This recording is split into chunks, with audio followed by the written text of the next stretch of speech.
मित्रों, अपने मन को सुंदर भावों से, सुंदर गुणों से भरने की बात हम कर रहे थे। कई बार लोग ये सोचते हैं कि चलिए हम अपने मन में तो सुंदर बात रख भी लें, लेकिन संसार में इतनी सारी बुराइयां हैं, लोगों का व्यवहार हमारे साथ अच्छा नहीं होता, तो हम भी उनके साथ वैसे ही हो जाते हैं। लेकिन मित्रों, ये सत्य है कि यदि हम अपने आप को सुंदर गुणों से सुवासित करते हैं, अपने जीवन को आध्यात्म की उच्चता की ओर लिए चलते हैं, तो हम औरों से प्रभावित नहीं होते, लेकिन हमारा जीवन औरों के लिए प्रभावशाली बन जाता है, प्रेरणा का स्रोत बन जाता है। अनेक ऐसे आध्यात्मिक विभूति हुए हैं जिन्होंने अपने जीवन को दिव्य गुणों से सजाया, दिव्य शक्तियों से सजाया और औरों के लिए आदर्श बन गए। उनका जीवन ही सबके लिए प्रकाश पुंज बन गया। वो दीपक की तरह सभी को प्रकाशित करने वाले बन गए।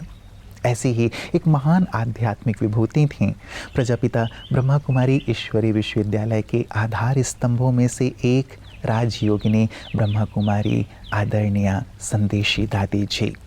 उनका जीवन बाल्यकाल से ही लेकर के जीवन के अंत तक औरों के कल्याण के लिए अर्पित रहा।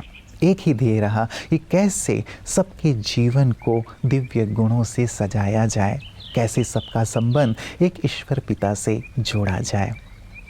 आज दादी जी का स्मृति दिवस है। आइए महकती यादों में दादी जी के जीवन के सुंदर प्रसंगों को देखते हुए हम भी उनसे प्रेरणा प्राप्त करें, अपने जीवन को सुवासित करें।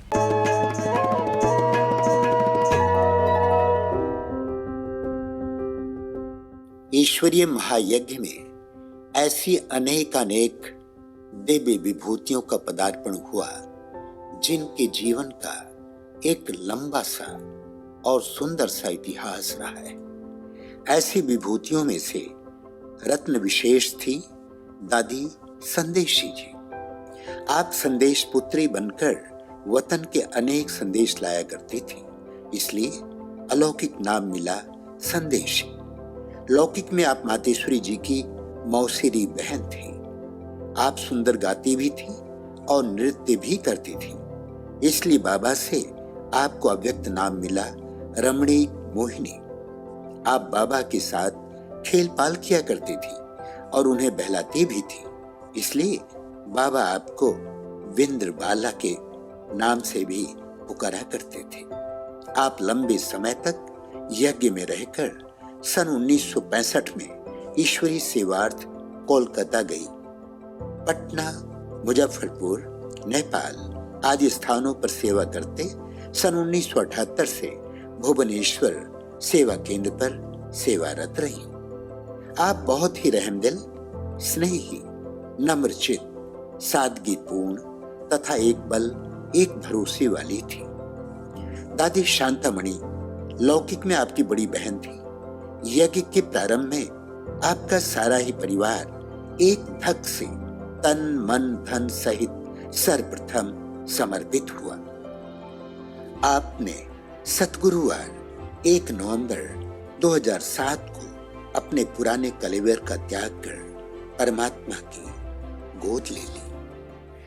सुख के राही थक मत जाना, वैकुंठ की मंजिल दूर नहीं, दूर नहीं, थक मत जाना ओ राही, थक मत जाना, सुख शांति राही।